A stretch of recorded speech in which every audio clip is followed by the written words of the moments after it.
on it The is what's station on it. where our veterans' voices are heard. MBR Talk. Hey, thanks for supporting our channel by watching and listening. Find us on the web at mbradio.net. Welcome to Veteran Talk with Magic Mike, where what's important to you is important to us. Let's talk. I'm your host, Magic Mike, and today we're diving deep into something close to my heart. How sharing your story and getting behind the mic can be a powerful form of rehabilitation. Whether you're fresh out of service, years into civilian life. 20 years. It's been 20 years since we saw each other in Iraq. Interesting. All right. Well, I had to go through the little menu up on the top and find our intro, but we're not going to run our intro. We just ran a Magic Mike intro, so if I get yelled at by Joel, hey, brain fart on my part. But it normally is set up as the default. So I'm gonna claim not my fault. Give him some advertising. Well, yeah, I'll give Mike some advertising. All right, well, let's go ahead and let's cover one thing that Joel wanted us to find out. Where does the money from the tariffs go? Well, I did the research and I figured it out. Yes, I did in fact figure out where the money from the tariffs go, and it's not going to be something that people are going to be too happy to hear. However, we don't care too much about feelings. We just want to be honest. The money that goes in from the tariffs goes to what is otherwise known as the federal general funds. That is also where our income tax money goes. So we now know where it goes. Now, how does it get distributed? That is a rabbit hole. I know what Joel was talking about last week, and I'll be honest with you, I agree with him. I want to know where the money that we're investing through our taxes are going. What I would be really pissed off about, and quite frankly am pissed off about, Dennis, I don't know whether you also shared that video of the acreage that Zelensky has bought in Wyoming. Yeah. But you should send that video to Mom. Mom, he's bought the equivalent of Rhode Island in Wyoming. Like 400 and some thousand acres. And before you ask, yes, we're talking about that Vladimir Zelensky, which leads me to say, first of all, the United States government has a right to seize that property. And if I were Donald Trump, I would seize it tomorrow. Yep. Because he doesn't need it. He is a leader of a sovereign nation. There is nothing that he can say that justifies purchasing our land. And I know there's a lot of foreign people who have bought our land here in the United States. And quite frankly, if you're not a citizen of the United States, you should not have access to our land. I'm sorry. Stay in your own damn country. Ilhan Omar, go back to Somalia. We don't want you here. You hate us. So we hate you For the too. love of God, go. I take it back. I don't hate you. I just despise everything you stand for. All right. So how did we get here? Well, we got here because a king named King George III decided that England, or that the colonies needed to pay for the 7-year war with France because England was going broke. Because guess what happens when you have a war? Wars cost money, and money has to come from somewhere. Well, the only problem is they didn't really follow any of their own rules when they instituted these taxes to the colonies. The colonies did not have representation, and the end result was the revolution and the United States gaining its independence. All right, well, we drafted a constitution, and the constitution did in fact include compensation for senators and representatives. And I'll read it. It is Article 1, Section 6, Clause 1. And I want to read all the way through this because it's all pretty important, and it kind of tells you how everything kind of got skewed. The senators and representatives shall receive a compensation for their services to be ascertained by law and paid out of the Treasury of the United States. They shall, in all cases, except treason, felony, and breach of the peace, be privileged from arrest during their attendance at the session of their respective houses, and in going to and returning from the same, and for any speech or debate in either house, they should not be questioned in any other place. So that's what Article 1, Section 6, Clause 1 reads. That is the compensation clause. I want to talk a little bit about the treason, felony, breach of peace. You guys remember when Chuck Schumer stood on the steps of the Supreme Court and made a very thinly veiled threat against Supreme Court justices? You guys remember that, right? Oh, yeah. Okay. I would say that kind of falls under the category of breach of the peace. And he should have been arrested for it.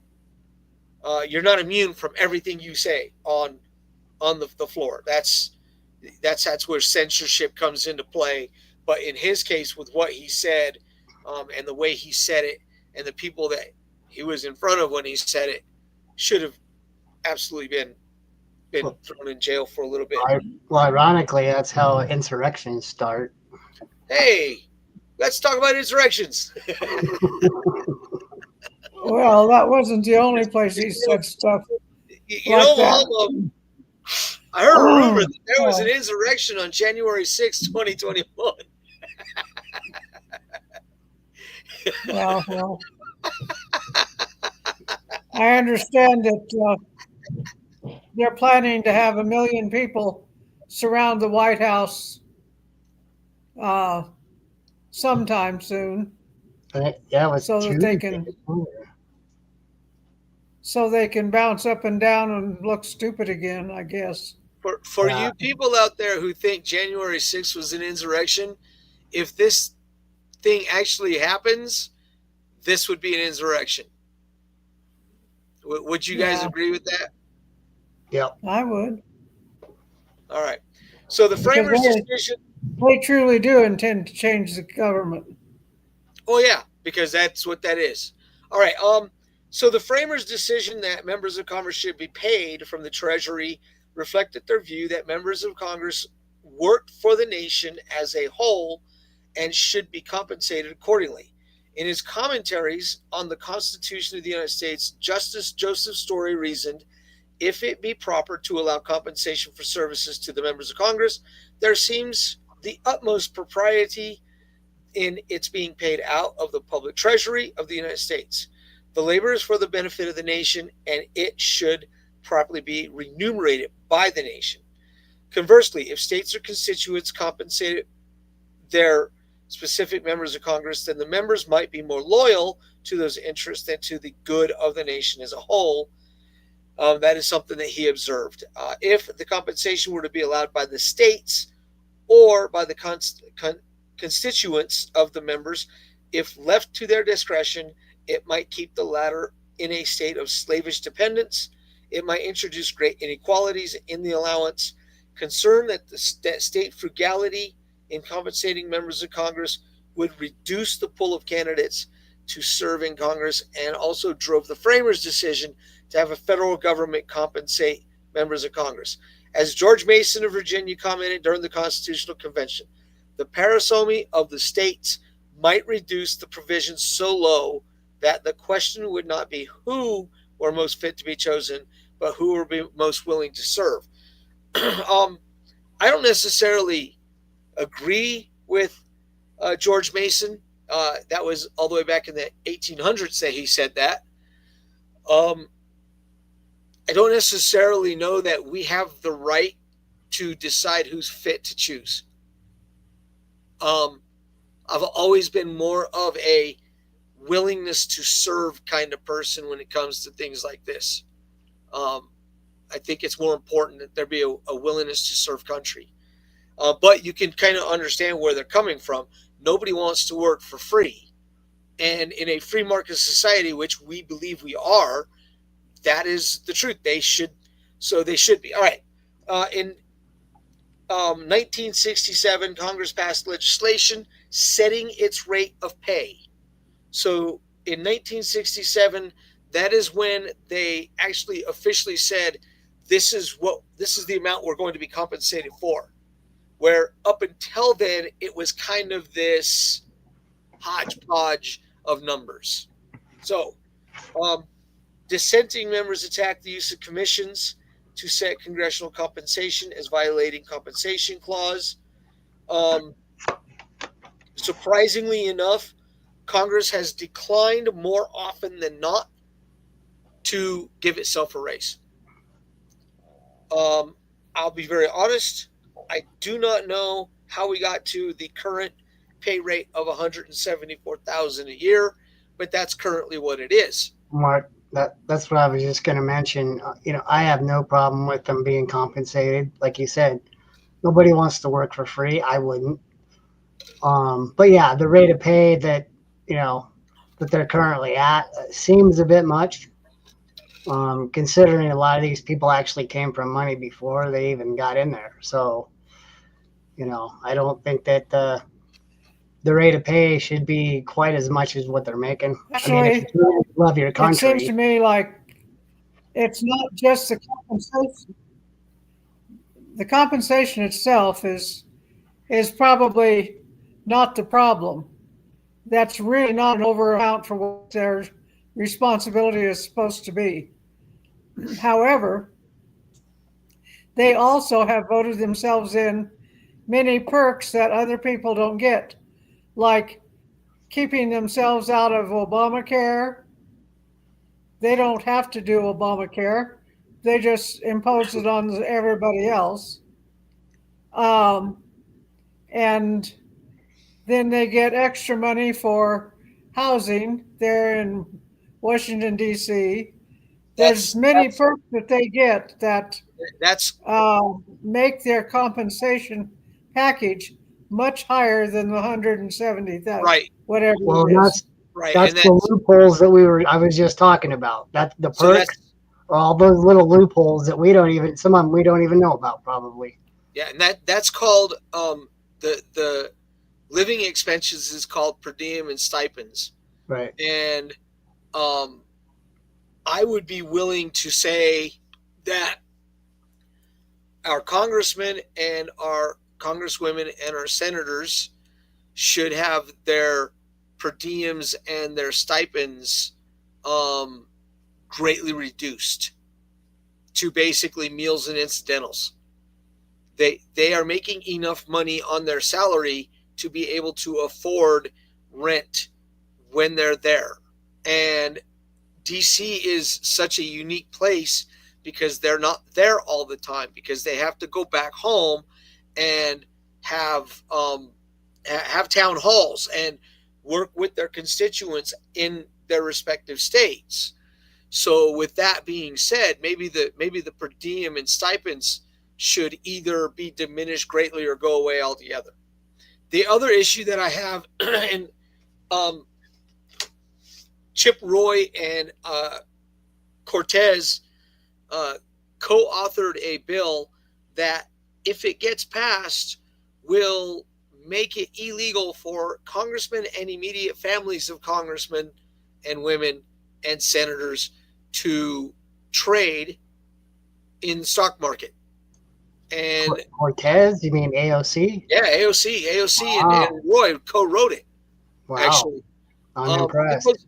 Because AOC, for all of her shortcomings, and there are many,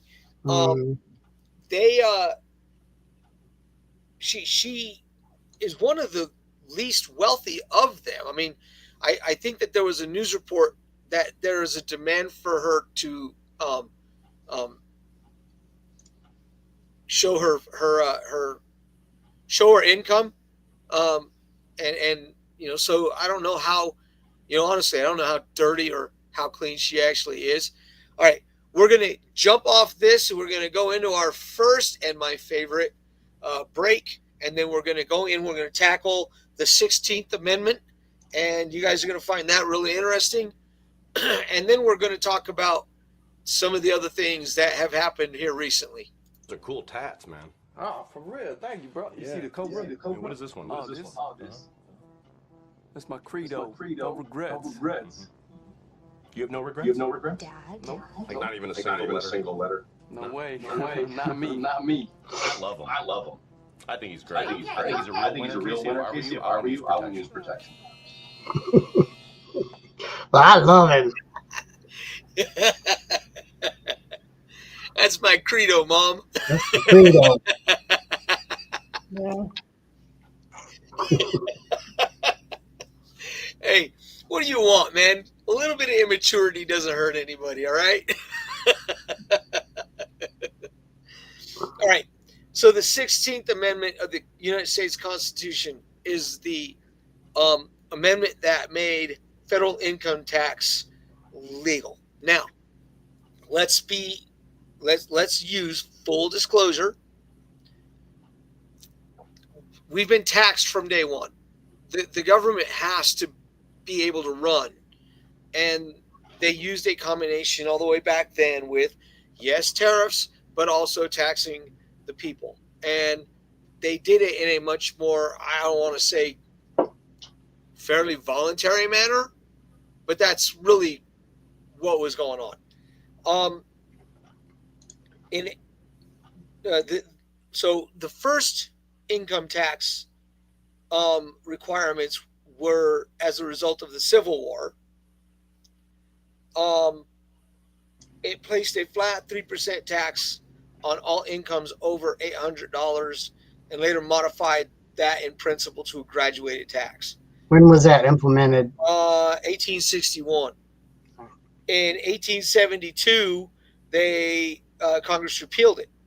The concept didn't go away because once you figure out a way to get money from the populace, Yeah, let's bring it back. Figure out new ways to do it. Bring it back, Mike.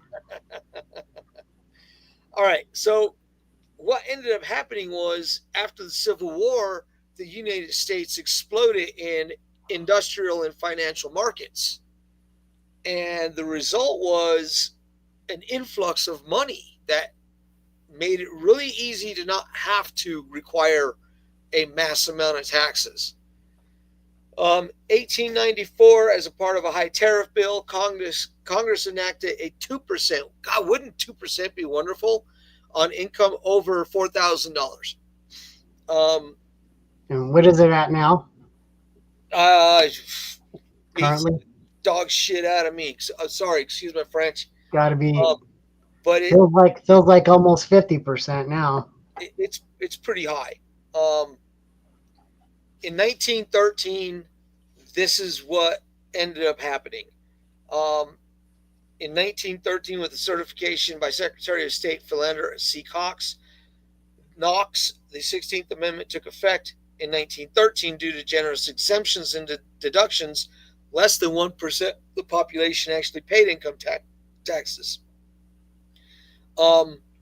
Sadly enough, the amendment of the 16th Amendment was passed by 3/4 of the states. So even all the way back then, you had people that were asleep at the wheel, so to speak. And, how do we get out from under it? Well, I mean, I don't know. I'm going to be very honest about income taxes. I understand the need for money to be coming in. And I think, in my opinion, this is my opinion, and this is completely acknowledging that, Joel is right. We should know where our money is going. We should know where our money is being doled out, so to speak. Couldn't agree more. And it's not. And we don't know. We don't know where it's going all the time. It's ridiculous. I think that the people who wrote the Fair Tax Act, which would abolish the IRS and institute a flat sales tax would be a far better way of going about it. I've got a older version of the Fair Tax Act that I bought. There's a whole book, and it was with a senator and a guy who knows money better than I do. I think that's where we need to head, for one. And once again, if President Trump is right, and if the money and the funds can come in, and I kind of want Mom to chime in on this one, if the money continues to come in at the rate that it seems to be, why wouldn't it be a bad idea to, if at least lower the federal income tax rate, which I think is at 10%. Well, I think on Trump's behalf, I would say, he is trying to do the best he can to lower the rates, or to do something about the rates for people, particularly those of us in the middle class and under. The problem is that we see, and that hasn't been addressed yet, is that an awful lot of the people that are living well off welfare and et cetera, whatever, like 40% of the population.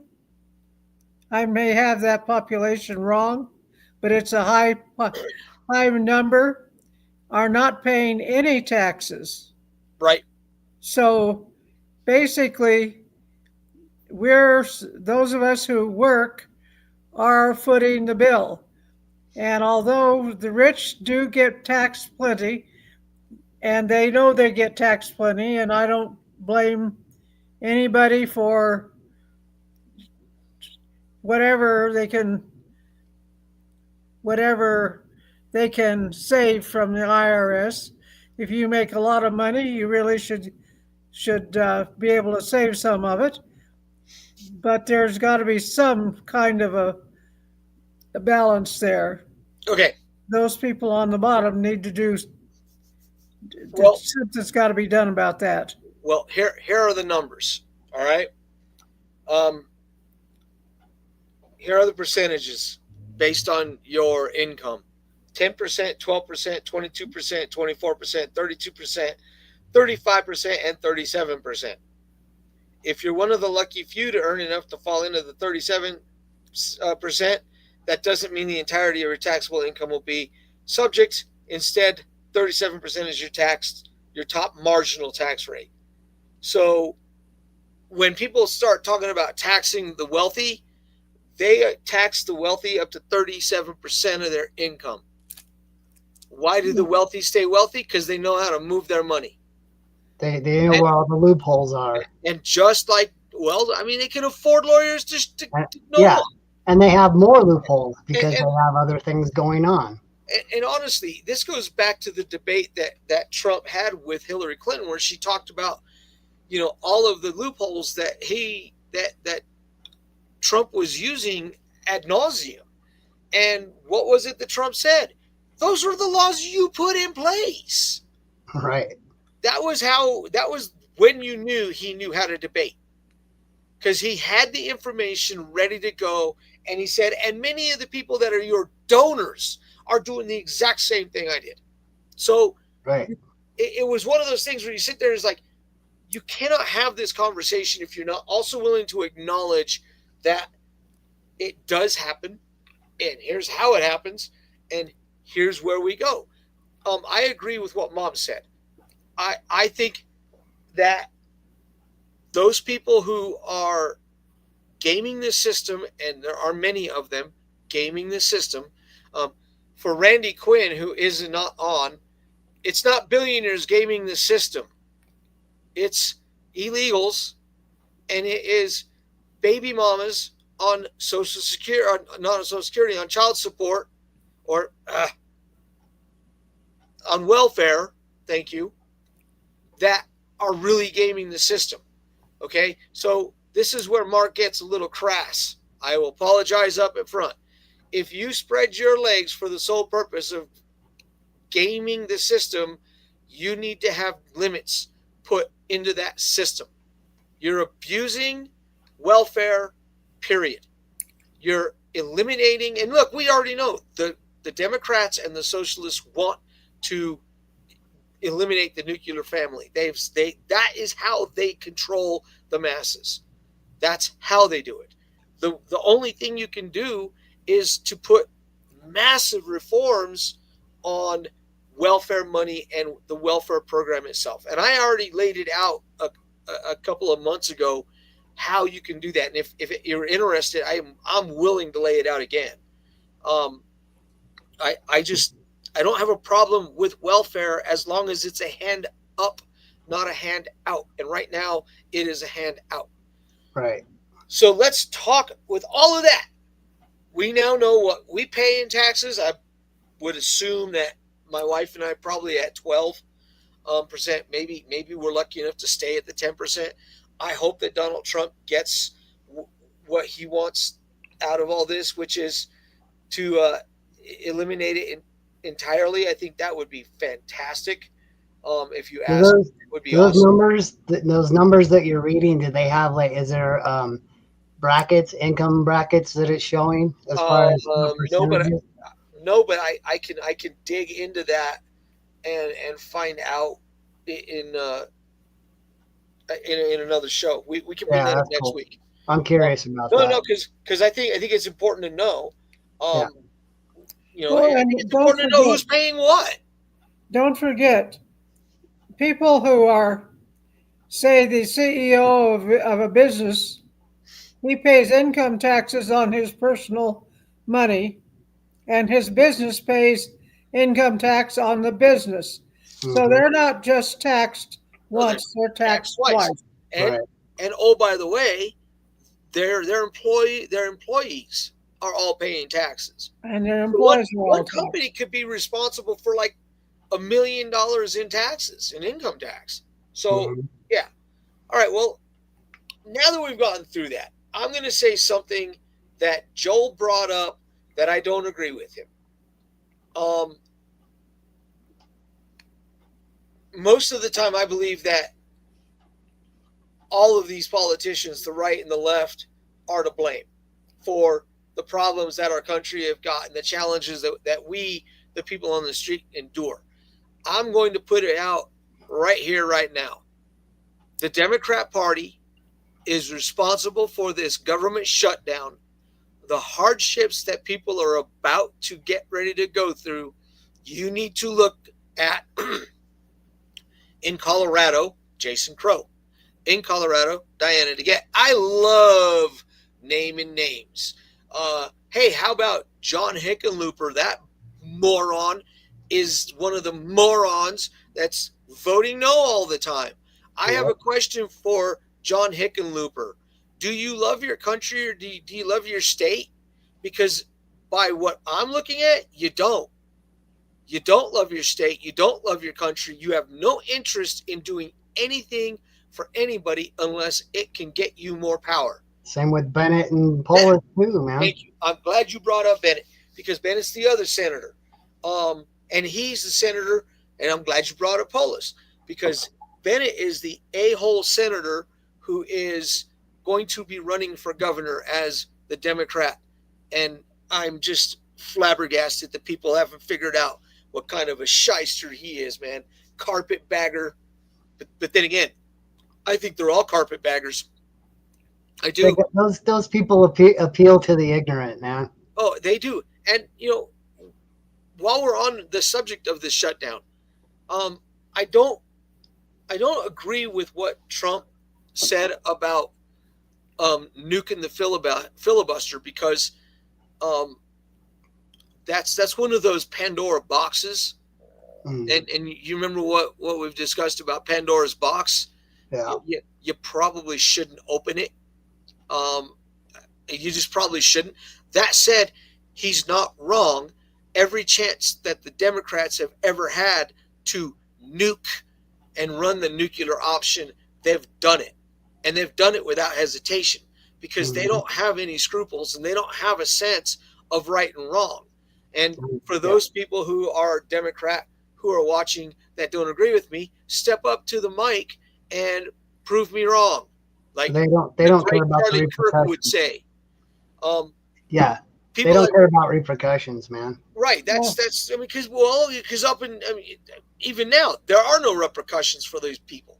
Right. You know, so I watched a really good interview on Laura. No, anyway, last night on Fox, they had a really good interview of John Fetterman yep, with John Fetterman, and Oh, yeah. that was well worth watching. yep. It I was missed it. really. You saw it too? I know I wanted to. I missed it. I Oh, forgot I, it was on. I'm going to be honest. I have watched Fetterman.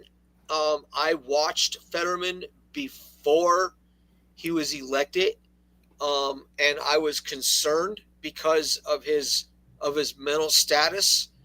The man had suffered a pretty bad stroke. Yeah. But I will say this about John Fetterman: he's what the Democrat Party should be aspiring to, and He's I as don't know. centered, he's as centered as they get. Yeah, I mean, and honestly, I don't know how batshit crazy he is in other ways, but you know what? I just see this guy, and I think he's more he seems to be exactly what John F. Kennedy was looking for when John F. Kennedy said very famously, "Ask not what your country can do for you, ask what you can do for your country." And let's kind of dig into that as a conceptual piece.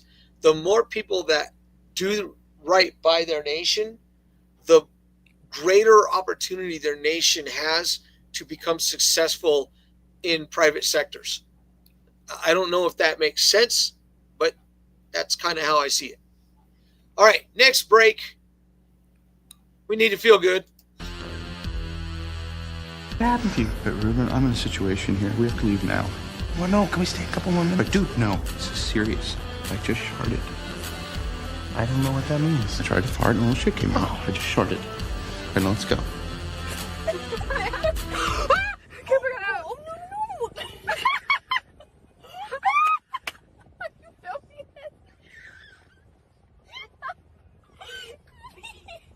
There's a car behind us.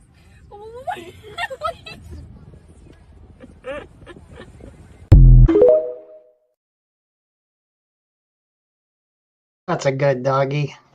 That's a great dog.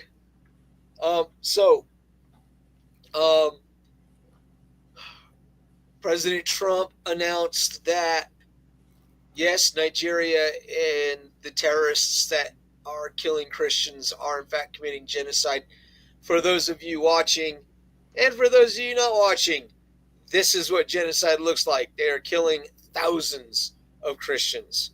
They are literally trying to eradicate that group. And I know for a fact that I read the definition of genocide. For those of you who want to fly that Palestinian flag, it's a flag that doesn't belong to an actual country, and want to say, what about Gaza? You know what? Yeah, I that was think not it's not genocide. rounding people up and killing them by the hundreds. Right. And that was mostly Hamas killing its own people. That wasn't right. Israel. Come Yeah, on. let's just kind of knuckle that down. Yeah. All these people that are basically useful idiots to the powers that be, they just stop. I mean, really, it is not that hard to understand what genocide is and what genocide ain't. Mm-hmm. And they're not the only country. I mean, I was going to go through every country, but then Joel jumped on and kind of sidetracked us all. But I would have no problem with Donald Trump sending an airstrike. I would be perfectly okay with it. Look, the guys only negotiated 7 peace treaties, 8 peace treaties. Hamas is still playing their little games, and they're doing they're doing their level best to open the door up to get swatted again. What have we said for many decades now about terrorists? You can't deal. You can't make deals with terrorists. You can't do that. The only thing they understand is power and violence. Yeah. That's And, it. while we're on that subject, honestly, that's also the way that Islamic people, especially the extremists, believe. It is my hope that the moderate Islamic person um, takes a look at the Bible again and realizes that Muhammad's message was not a message of peace. I don't have a English version of the Quran. I might get the Quran. Um, I might download it on this thing and maybe even my tablet and Yeah, I thought just about that. just because you kind of want to know what people are thinking. I downloaded the Torah on my phone because Jesus was preaching from the Torah. He was preaching from the Jewish Bible. The man was a Jew. Hmm. So he was preaching from those lessons. Well, I got curious, man. How closely related is the Torah to the Old Testament? Because the Torah doesn't even acknowledge, Jewish people don't even acknowledge the New Testament outside of it's something that the Christians created. Right. Actually, that they look at Jesus as being a prophet, and that's rather than the Son of God. Right. And so that's what they think of the New Testament, is that it's writings of prophets, not writings from the Son of God. Right. But it is writings of the Son of God.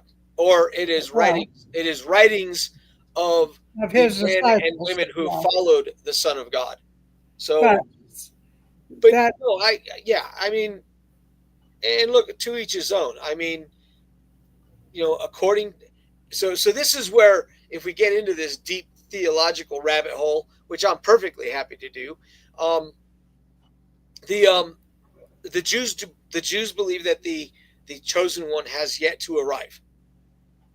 They all, I mean, they have their prophecies that talk about the Son of God, right. and it's all throughout their books, their various religious books, right? Christians believe that the Son of God arrived, sacrificed himself for mankind, and was risen 3 days later, right? So going into that and digging into the book of Revelations, which supposedly within the book of Revelations says when the end of days is coming, you've got these people who say, no, I can prove to you based on this scripture, based on that scripture, and I've said this a million times. The only problem with that theory is Christ himself said, no one can know the end of days except the Father, not even me. So if we're at the end of days, that means that God and Christ lied because they said that there would be no way to track it. The Jews haven't said that we're even close to the end of days because they haven't even acknowledged the first coming of the Messiah. So if based on that principle alone, this is where religion and religious edicts and dare I say dogmas all kind of get caterwonky. You have people who don't believe that the Messiah has arrived. You have people who absolutely believe that the Messiah has arrived. And you have this weird little, they all kind of come together, but then they've come apart, right? You know what that's called? It's called interpretations. Right. It is, and that's the thing. It is. It's an interpretation of a writing. And just think, up until the Bible was printed by Gutenberg, and the regular people could actually read the Bible. The only thing they had to go on was what the Catholic priests told them. And as soon as that went away, that's when the church, the Catholic Church, started splintering into different groups. Right. And look, we can Which talk was about not a bad thing. we can talk about radical Islam and the little games that those people play. They're really good at playing games such as if you don't agree with us, then you're racist. No, I could care less what the color of your skin is. Well, then you must be Islamophobic. No, because I don't fear you. I only fear one thing, and that's God. I don't even fear death. I'm not going to tempt death, but I'm also not afraid of it. Right. I get tired of hearing, okay, the way the Islamic extremists gain control is through virtue signal and then they gain access to systems, and then they And fear. and their next tactic after that is through fear, intimidation. They start changing laws because they gain the more numbers they gain, and they all know they're going to vote together because they're little hive mind people too.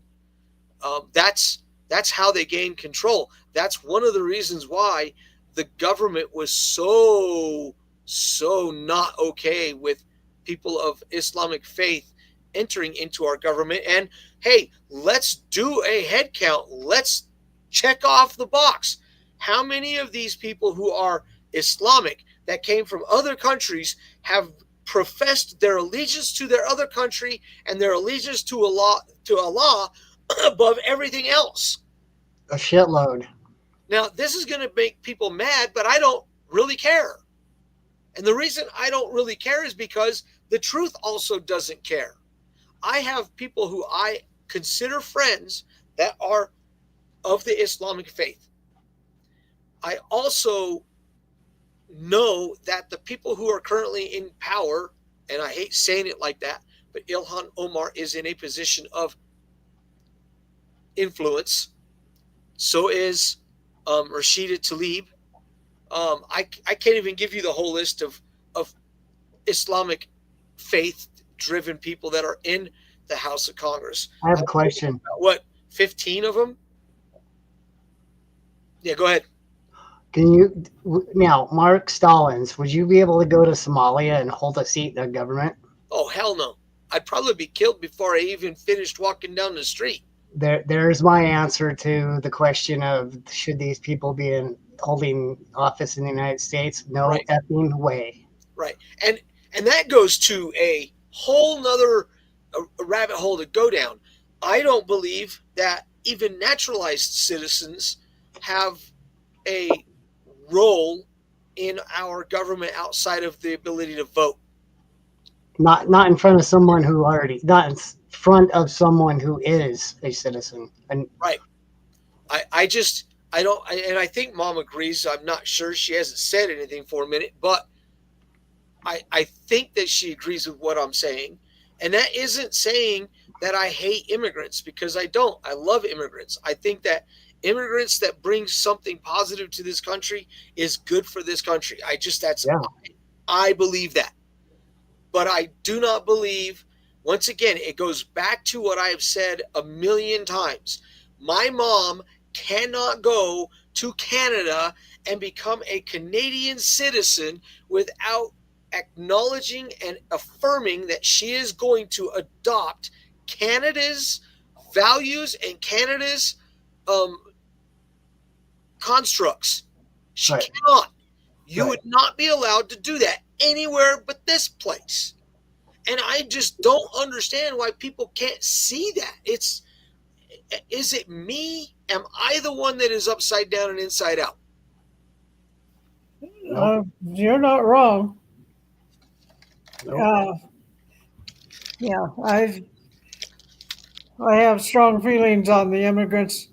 Immigrants who come over and pass the test, whatever, that's one thing. To get your citizenship, to work hard, to make something of yourself, to do what you're supposed to do. then yes, you're a citizen, and you should be allowed to have uh, the rights of citizenship. Also, those who come across the border and or any other way they get in illegally are illegal aliens. And if they've been here 20 years, and They're many still of them illegal. have been, They're and they still have illegal. not even bothered to speak English, then they need to be deported now. And I Agreed. don't care if they've got 15 kids. And Deport them all. I agree wholeheartedly. In fact, Yep. I And take I that one know step further. I that's don't think, I think that there needs to be a new vetting. And once again, this is going to be very unpopular, but I don't care.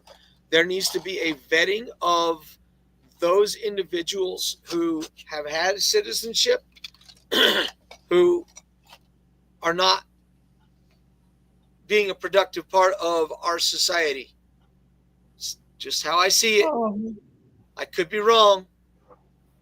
no, I would agree with that. I think the issue at hand is all you got to do is look towards, hell, I was going to say England and Europe. All you got to do is look towards Dearborn, freaking Michigan. And Right. possibly New York now.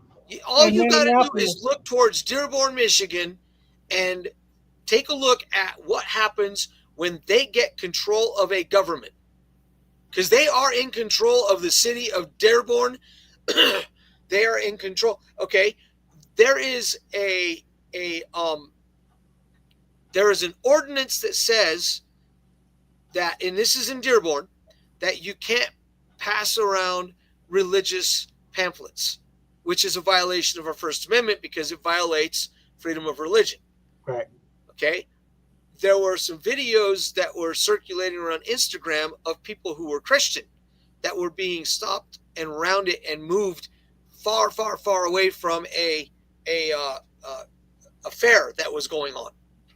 And they went back without their pamphlets and they walked through, and here's all of these Islamic pamphlets. That's what we're getting at. The minute they gain control, they do everything they can to suppress everything but what they are. And which tells me they're trying to implement Sharia law. And there's numerous quotes coming from the Quran that talk about assimilation or else. Assimilation or slavery. Assimilation or death. Assimilation.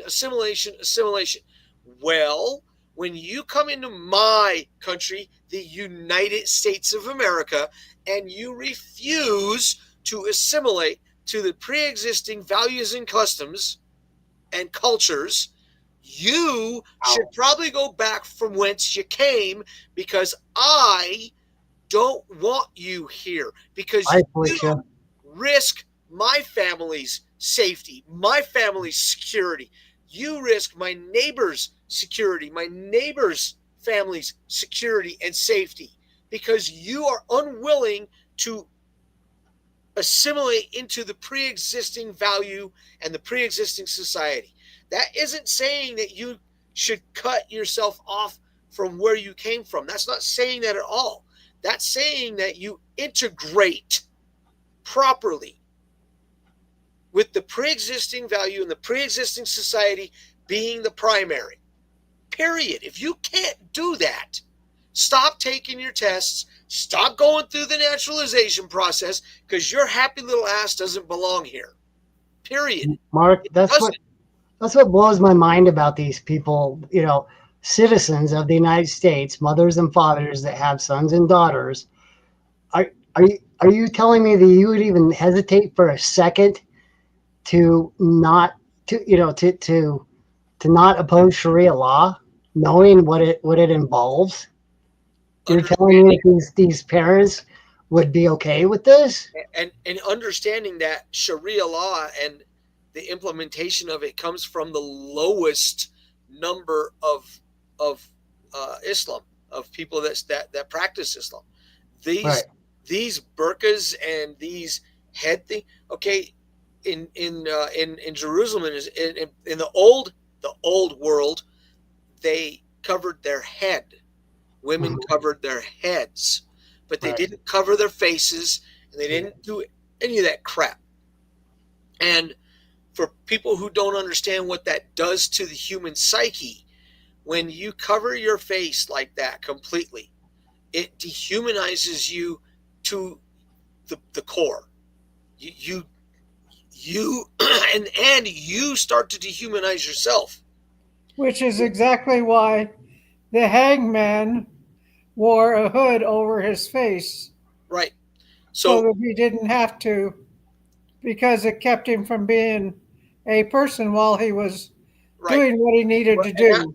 That goes for anybody who is an executor, the axeman, or the people running the guillotine. Hell, even the people that flip the switch on the electric chair or push the injections in. They're all hooded. So we got 9 minutes. What do you guys want to talk about? Free for all, a little bit of a free for all, because we covered a lot of ground. Coming election. Okay, so the coming Colorado election. Well, hell, why don't we talk about the coming Colorado election? For those of you who live in Colorado, there is an election. It is on Tuesday. You can put in your ballots in the ballot boxes up to Tuesday. Sooner the better. Daniel Jurinsky is one of the city council members that I'm going to vote for. My mom gave me a flyer. I have it upstairs. I'm not going to go up and get it. But there's a group of people that are very conservative and want to continue to make our state safe and make our state prosperous. The newsflash about the prosperous part. Currently, our state is not prosperous because we have a communist in the governor's mansion. And we have a socialist in the mayor's office. So the Denver mayor's office, who told everybody that we will welcome as many as we can, and Coloradans are just going to have to sacrifice. My response to Mayor Johnson is you first. Yeah, first. Because I don't want them here. Here's a little sideline for you. They are finally going after, in some states, the long haul truck drivers who are being who have driver's licenses but can't read or speak English. Right. Well, we knew that was coming. And here in Colorado, if you pay any attention to the wrecks that you hear about, and there's so many now, you have to wonder how many of those people are illegals. Well, we know that do not speak in English because they do not publish that here. We know of one because he killed what, 5-7 people in that accident. Yeah, and got away with it too. Didn't he get deported? I thought he went to jail. Which one? The one that was up there off of 76, where his brakes failed, probably because he didn't know what the hell he was doing. I don't know. The one off of I-70 in Denver West. No, I don't know what he got. He got out. They sent him to prison, but he got out right away because, he was such a good boy. Yeah, I remember they were protesting that his sentence was too much or whatever. No, yeah, because we're supposed to just universally love our neighbors. That up into what, 2019 or? That was 2019. But there was also that 2020, but guy up in Boulder that killed. I don't know how many he killed. There's Boulder let him out. There's a whole list of people like that. But like I said, you don't know how many of them are illegal and or do not speak English because Colorado protects them. Right, because Colorado is a sanctuary state. No, you're not a sanctuary state. For those of you who want to understand this, there is no such thing as a sanctuary state. There are states that conduct illegal business against the federal government and against federal law, and there are states that don't. We are a state that breaks federal law. And I don't care if it makes you feel good that you can call yourself we're a sanctuary state. We just care about other people. No. The reality is you don't really care about other people. The reality is you like to virtue signal. I don't virtue signal. I don't care about your feelings. Your feelings are not my business, nor are they my problem. I'm pretty sure that I'm not the only one on this panel that feels that way. And for those of you who think we're an echo chamber, you know what? We're really not an echo chamber. I don't identify myself as an echo chamber. We just happen to be three people who agree with each other. And if you don't want it to be an echo chamber, then come on. Ask yourself to come on. You can do that. It's not that hard. I have the bloody link on the Freedom Chat page. I also send the bloody link out to at least 5 or 6 people who never show up. So if you don't like what we're doing, I'm not here to parrot what anybody in the Republican Party says or anybody else. And I'll be honest with you, there are decisions that the Republicans make that I'm not completely okay with. Same here, and same goes for Trump. I don't like everything he does or says. Right, and proof of that was when we were just talking about this government shutdown, and he's pushing the Republican-controlled Senate to basically blow up the filibuster, because that's currently what's going on. We are in a filibuster that requires 60-vote threshold. I say, and Dennis, I don't know how you feel, and Mom, I'm not sure how you feel, but I say, let's let this government shutdown go a little bit more, and let's watch as people start to realize that every single Democrat, with the exception of 3, have voted no every single time. For those of you in Colorado, that would be Senators Hickenlooper and Bennett. Yep. Every single time. What is it, 14 now? Something like that. It was 13 like a week ago. Yeah. So if you want to blame somebody, and for those of you, if you wanted to jump on right now and say, but the Democrats want the Republicans to come to the table, you know what? We had 4 years of economic sabotage, and not once did you see the Senate not pass a continuing resolution. And you can't say it's because they had the votes, because they didn't.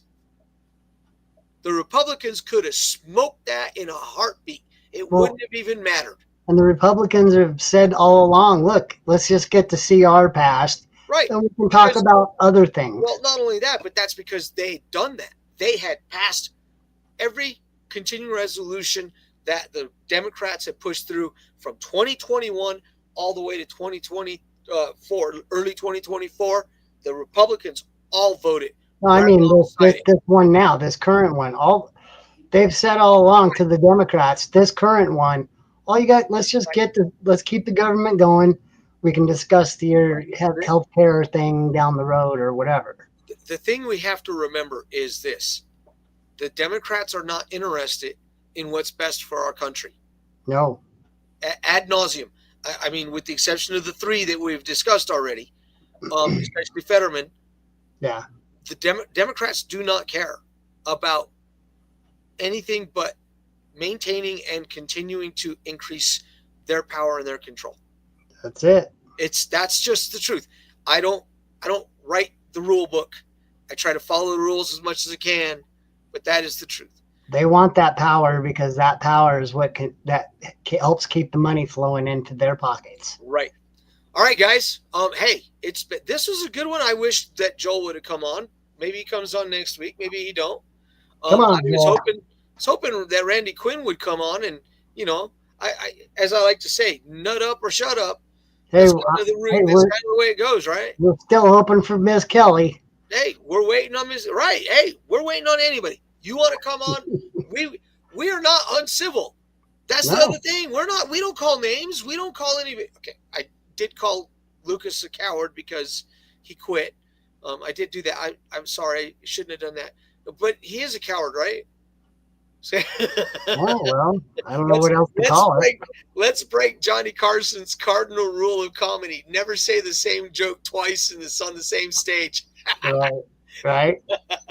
Good old Johnny. Guys, God bless you all. God bless the United States of America. Thank you, Mom, for coming on, and thank you for Dennis for being a part of this. Of course. Thanks, guys. Love you guys all. Love you, Mom. And have a good day, fellas. Go Broncos. Really? Justice Jackson, they captured Herman Goring alive. Tell me about him. He's the face of the Nazis. I'm gonna put Goring on trial. Never escapes the hangman's noose. Very sure of yourself. No man has ever beaten me. Goering has to fall. You don't just have to win, you have to be flawless. You're walking into a trap. Knowing what we know now, would you still follow Adolf Hitler? Nuremberg, rated PG-13, opens November 7th, only in theaters. Ladies and gentlemen, thank you for tuning in to Military Broadcast Radio. As we wrap up today's show, we want to remind you that the podcast of today's episode will be available right after we go off the air. So if you missed any part of the show or want to listen again, be sure to check it out. And remember, we're here to support and honor our veterans. Your stories and experiences matter, and we are committed to giving you a platform to share them. That's right. We're here to give our veterans a voice. So don't forget to catch the podcast and stay connected with us. Giving our veterans a voice.